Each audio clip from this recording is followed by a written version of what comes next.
নমস্কার, আমার নাম ডক্টর অভ্রলীন চক্রবর্তী, পিডিয়াট্রিক ডেন্টিস্ট এবং ডেন্টাকিওর ডেন্টাল ক্লিনিকের ইউটিউব চ্যানেলে আরেকটা ইনফরমেটিভ নতুন ভিডিও নিয়ে আমি এসেছি। আজকে আমরা একটা জিনিস নিয়ে আলোচনা করব যে কমন মিথস যেটা বাবা মাদের মনে থাকে বা আম লোকজনের মনে থাকে অ্যাবাউট পিডিয়াট্রিক ডেন্টিস্ট্রি বা তাদের বাচ্চাদের ডেন্টিস্ট্রির। ও সবচেয়ে বড় যে একটা সমস্যা হয়, বাবা মারা ভাবেন যে দুধের দাঁত ছোট ক্যাভিটি হয়েছে বা ছোট ফুটো হয়েছে, তাতে কি অসুবিধা, তাতে কি প্রবলেম, কোনো তো কষ্ট দিচ্ছে না বা ব্যথা দিচ্ছে না। ফিউচারে যে প্রবলেমটা হয় হচ্ছে এই ক্যাভিটিটাই যখন অনেক বাড়তে থাকে, অনেক বড় হতে থাকে, তখন গিয়ে কিন্তু ব্যথাটা বা ইনফেকশনটা অনেকটা বেড়ে যায়। এবং তখন যখন আপনারা ডেন্টিস্টের কাছে বা আপনার নিকটবর্তী পিডিয়াট্রিক ডেন্টিস্টের কাছে নিয়ে যাচ্ছেন, তখন ইটস অলরেডি টু লেট। এবং সেই ক্ষেত্রে আমাদের ট্রিটমেন্ট প্রোটোকলটাও চেঞ্জ হয়ে যায়। যদি ছোট ক্যাভিটি থাকাকালীন আপনারা নিয়ে আসতে পারেন, তখন আমাদের হয়তো শুধু রেস্টোরেশন বা ফিলিং করে বাঁচানো যেতে পারে। কিন্তু যত এটা ডিলেড হয়ে যাচ্ছে,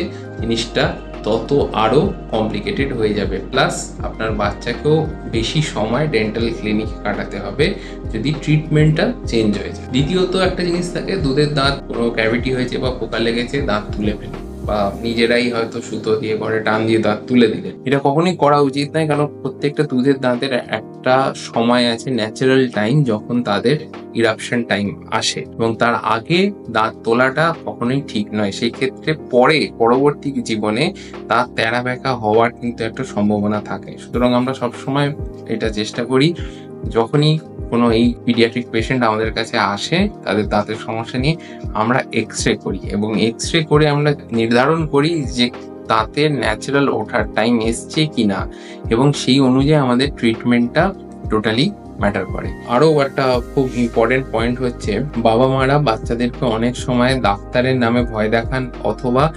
ইনজেকশনকে নিয়ে ভয় দেখান।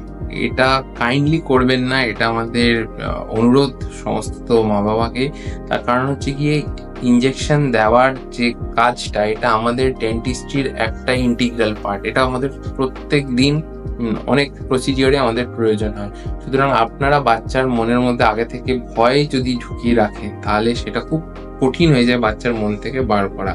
সুতরাং বাচ্চাকে আপনারা শাসন করুন নিজেদের মতো করে, কিন্তু কখনোই ডাক্তারের নামে বা ইনজেকশন দিয়ে ভয় দেখাবেন না। এবং আজকের দিনে দাঁড়িয়ে পিডিয়াট্রিক ডেন্টিস্ট্রিতে ইনজেকশন দেওয়ার টেকনিক্স অনেক চেঞ্জ হয়ে গেছে। আমরা অনেক মডিফাইড উপায়ে ইনজেকশনস দিই, যাতে মিনিমাম ব্যথা হয়, কষ্ট হয় না, এবং রোজ আমরা এই টেকনিকগুলো ইউজ করি। সুতরাং বাচ্চার ব্যথা লাগবে না। কিন্তু যদি বাচ্চা জেনে আসে যে ডাক্তার মানেই ইনজেকশন দেবে, তাহলে সে চেয়ারে বসার আগে, ডেন্টাল ক্লিনিকে ঢোকার আগেই কিন্তু অনেক ট্যান্ট্রামস তৈরি করবে এবং কাজ করার সময় কিন্তু অসুবিধা ক্রিয়েট। সুতরাং এইসব কথা বলার কারণ এটাই, যাতে আমাদের অ্যাওয়ারনেসটা আরও বাড়ে, যাতে মানুষ আরও জানতে পারে পিডিয়াট্রিক ডেন্টিস্ট্রি একটা ইম্পর্টেন্ট ব্রাঞ্চ ডেন্টালে, এবং বাচ্চাদের ভালো দাঁত এবং তাদের মুখগহ্বরের চিকিৎসা করার জন্য স্পেশালাইজড ডাক্তাররা আছেন যারা এই কাজটি করেন।